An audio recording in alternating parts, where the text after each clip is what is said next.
And whenever you're ready. So hi everyone, my name is Gael and today I'll be presenting on advancing culturally and linguistically appropriate practices in school healthcare settings. So I want to talk about first how I went about even evaluating what exactly culturally and linguistically appropriate services are. So there's a framework available by the Office of Minority Health within the U.S. Department of Health and Human Services that outlines a concept called culturally and linguistically appropriate services.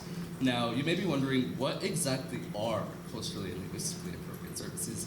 Well, the definition provided by the U.S. Department of Health and Human Services says that it's a method in public health in reducing disparities by tailoring services to an individual's culture and language preferences. And this is through a two-pronged approach, respecting a whole individual and responding to their needs and preferences.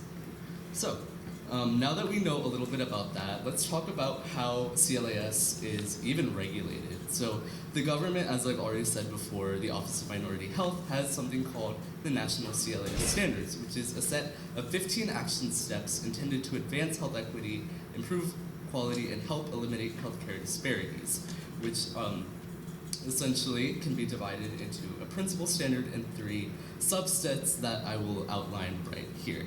So we have our principal standard, which is provide effective, equitable, understandable, and respectful quality care and services that are responsive to diverse cultural health beliefs and practices, preferred languages, health literacy, and other communication needs. From this principal standard, we can diverge into the 3 main concepts, which are governance, leadership, and workforce, communication and language assistance, and engagement, continuous improvement, and accountability. So this leads me into my research question. How can schools improve the regulation of culturally and linguistically appropriate services that they provide? So first, let's talk about how I even got to this research question. So when I found a publication by the American Psychiatric Association, I found this statistic. Only 17% of states have adopted the full CLAS standards that I mentioned previously. Most states provide cultural and linguistic competence training for their employees, but mainly lack in providing language matching services to limited English proficiency patients, or LEPs. My personal takeaways from finding out about this and delving a little bit deeper into the topic is the flexibility that occurs in legislation. Obviously, if only 17% of states have adopted the full CLAS standards, then what is going on exactly in law that is allowing the other percentage, the majority, to not adopt the full standards? And then the role of professional development. A lot of professionals, such as school nurses, counselors, and behavioral health specialists, are learning a lot about cultural competence in healthcare and the public healthcare sphere through what they learn in PD. So I wanted to kind of delve deeper and find out what exactly are these professionals learning in professional development anyways. And then as I progressed through this research, at first I actually wanted to delve into English education. I already knew that I wanted to investigate CLAS, but in terms of English education, I wanted to do something more related to ESL and English language learners. But after a recommendation by the Internal Review Board, I realized that it would be best to stick with public health, and that is how my topic has flourished from there. So the components of a culturally effective organization are outlined here, and this is sort of the framework of how CLAS was developed in 2000 by the Office of Minority Health, and this is still used by the U.S. House Congressional Committee on Appropriations. And as you can see here, they are leadership, policies and procedures, data collection and analysis, community engagement, language communication and access, staff cultural responsiveness, and workforce diversity, equity, and inclusion. The Bureau of Health Equity at the Department of Health and Social Services of Delaware says that CLAS mandates are current federal requirements for all recipients of federal funds in the public health space. However, mandates are only one aspect of CLAS. So there are 3 ways that the government, specifically the Office of Minority Health, has decided that CLAS will be administered in the public. So there's recommendations, guidelines, and mandates. Mandates is the law. That's what this quote is referring to, and that is what all recipients of federal funds, including clinics and local healthcare centers, and maybe urgent care, and even other sorts of hospitals have to follow. Then there's guidelines, which are encouraged but not necessarily required. They're just strong components of CLAS that would benefit patients, and then there's recommendations that are more experimental, but again, are not required to be fulfilled in order to receive federal funding. My methodology is I decided to go into a survey and content analysis. So the survey was sent to NBT Schools nurses after receiving approval from the nursing supervisor of North Brunswick Township Public Schools, Ms. Engel over there. And then content analysis was conducted in order to find out more about behavioral health, school counseling, and school social work. Again, as I just wanted to repeat, nursing offices were prioritized for data collection just because the survey was more intensive than content analysis was. So let's go into what Ms. Engel told me and her credentials and how exactly I developed the survey from meeting with her. She is, again, as I said before, the nursing supervisor for NBT Schools and has a Master of Science in Nursing, is a registered nurse, and also a certified school nurse in the state of New Jersey. From her recommendations, I developed the following. In my survey, I compare schools in two groups for the final results. Lower school, which is from pre-K to 4th grade, which would encompass the North Brunswick Township Early Childhood Center and all the elementary schools in the district. And then upper, which is Linwood School, NBTMS, and NBTHS. I wanted to focus on differences in credentials between school nurses because not all school nurses may have things such as a BSN or an MSN. They're all just registered nurses, and that's sort of the baseline that I worked off of. From there, I also created a profile of each nurse's ethnic and spiritual background. This includes their linguistic preferences, their actual ethnicity/race, and their religion. So this is just a sample of the survey that I sent out along with an accompanying document after meeting with Ms. Engel. This is something that I sent out independently to each nurse, and luckily I did have a very high response rate. So these are just my survey questions that I wanted to show you all, and as you can see, my survey questions are: describe the ethnic composition of your school, what languages are spoken by parents and students at your school, and what are some recent steps your health office is taking to accommodate students from diverse backgrounds. Here I just wanted to get a little bit of short context. As a lifelong student in North Brunswick Township Public Schools, I was already quite familiar with how the elementary schools are sort of distributed demographics-wise, but I just wanted to get some quick bullets and short phrases in order to make sure that all the information that I was collecting was accurate.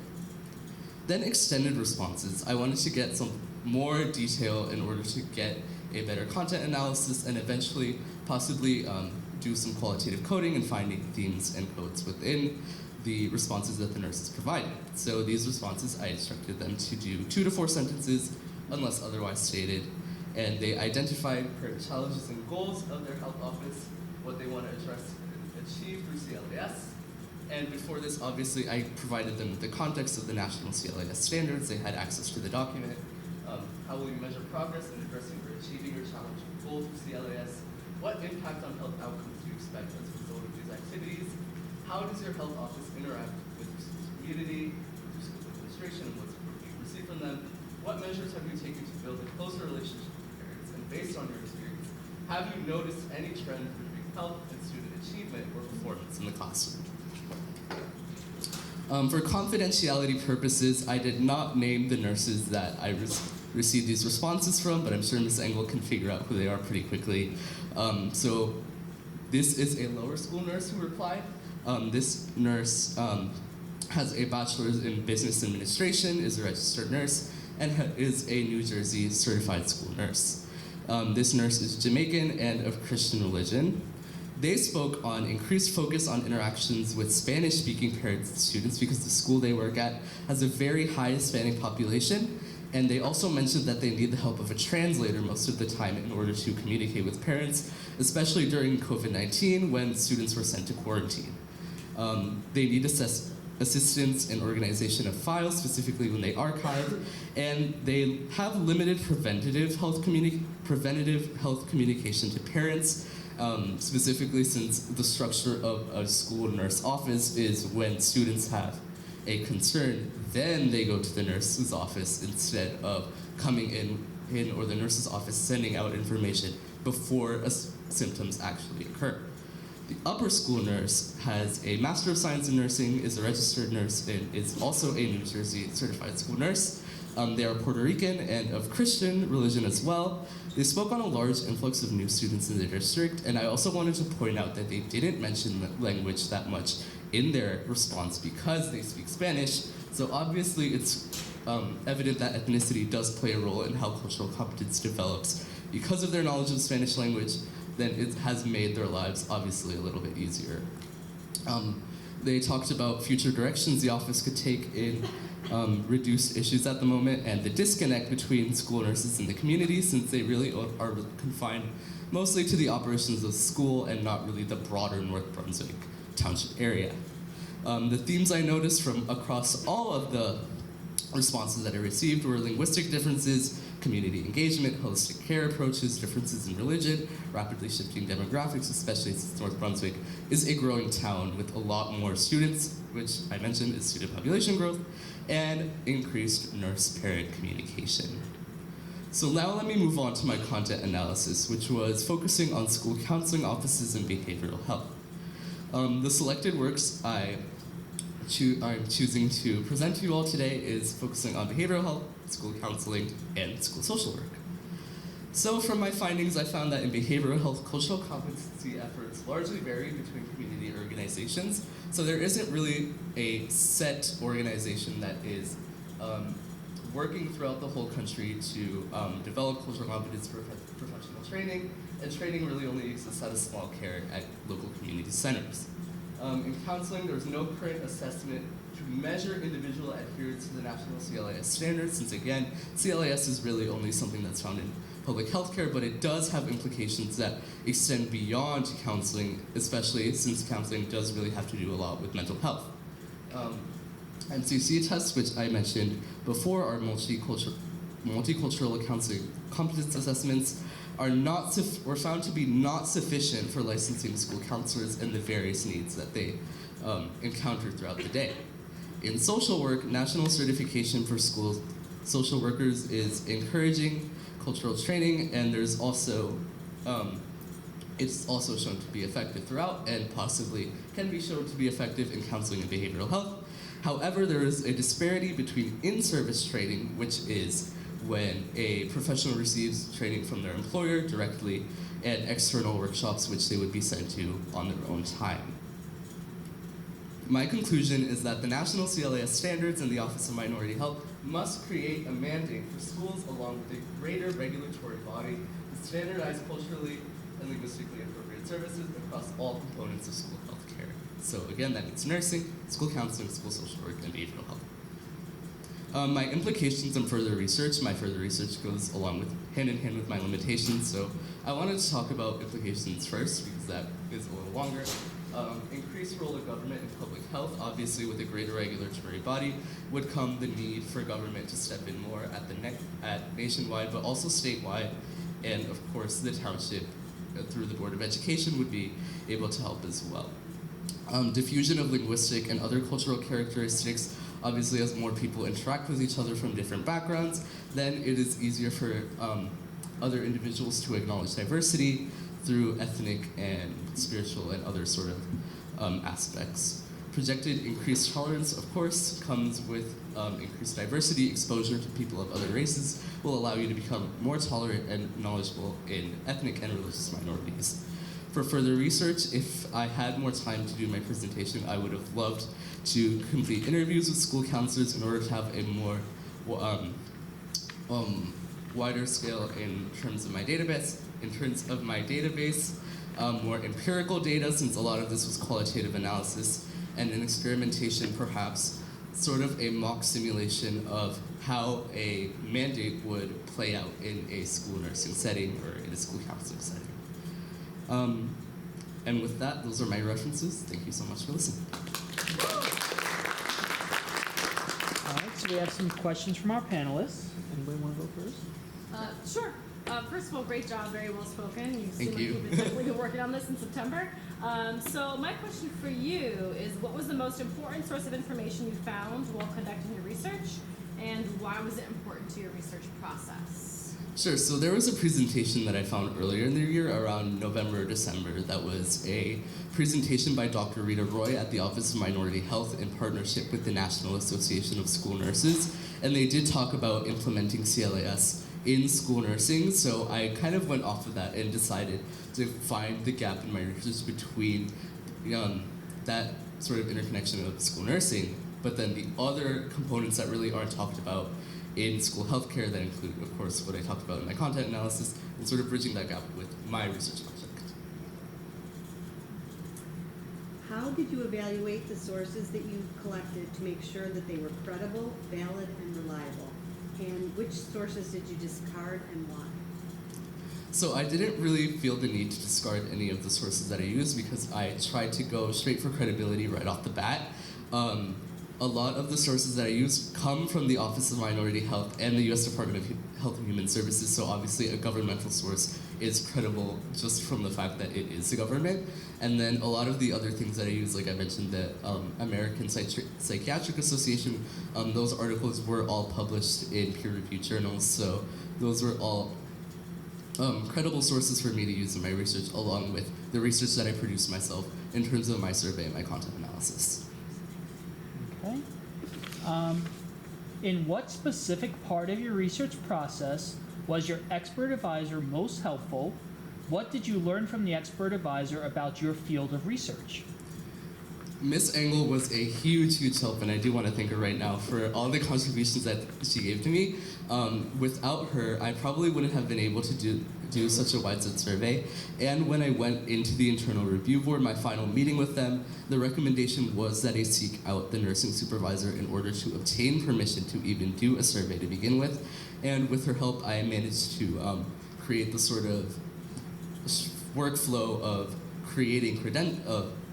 finding credentials of each of the school nurses and having them give me their ethnic and spiritual backgrounds in order for me to create the profiles that you saw earlier in my presentation. Okay. Any other One questions? more, yes. Yeah.